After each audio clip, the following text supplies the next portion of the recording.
My view tonight is on the growing number of unresolved murders and the killing of women in the Ashanti region and what appears as the dormant posture of authorities to this wave of crimes. Now, this week marks the 4th anniversary of the killing of Ghanaian MP J.B. Dankwa Edu, who was stabbed to death in his home at East Legon in Accra on 9 February 2016. It's been 4 years, and the case has still not been determined. Fenwick Otre, entertainment critic, was also murdered in his home at Spintex Road 6 years ago, and as we speak, the killers have still not been found. Unfortunately, this mind-boggling development is being replicated in another part of the country, the Ashanti region. 7 women have been killed within 11 months between March 2019 and February 2020. The 7 are all reported to have been murdered within a 9-kilometer radius in Kumasi.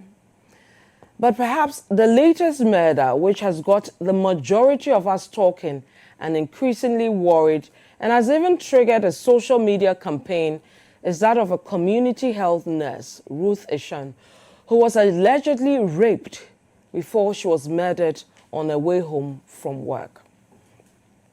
Now, as troubling and sad as all these may be, we're yet to see any strong response or action from the police in dealing with the matter.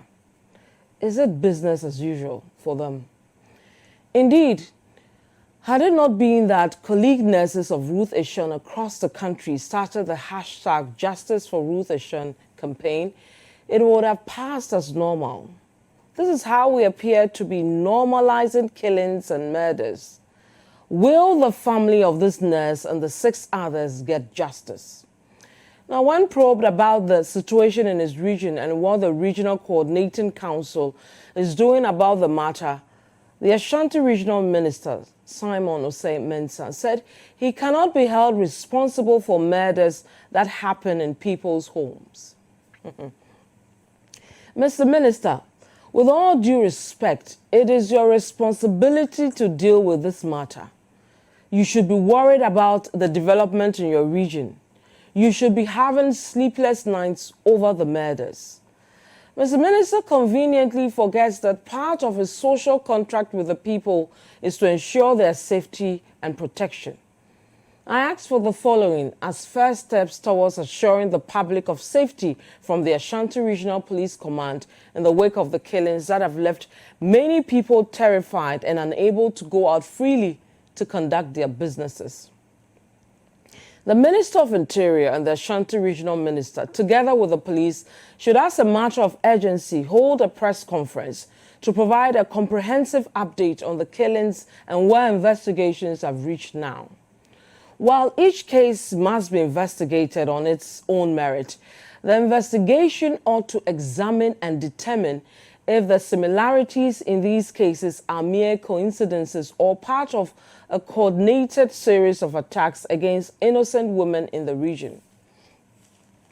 The Bantamahene this week urgently called for the installation of street lights in Kumasi since, in his view, most of these killings occurred under the cover of darkness. We associate ourselves with this call and ask that the authorities provide a timeline for the installation of streetlights in critical parts of that city. We also associate ourselves with a call by members of the Registered Nurses and Midwives Association for a progress report on investigations into the latest killing, that of Nurse Eshan. We also call on government to beef up the resourcing of state prosecutors and police investigators to speed up the evidence gathering and prosecution process of pending cases. Now, these are steps that will reassure the public of the state's determination to halt these killings once and for all. May God bless and protect and guide us now and always.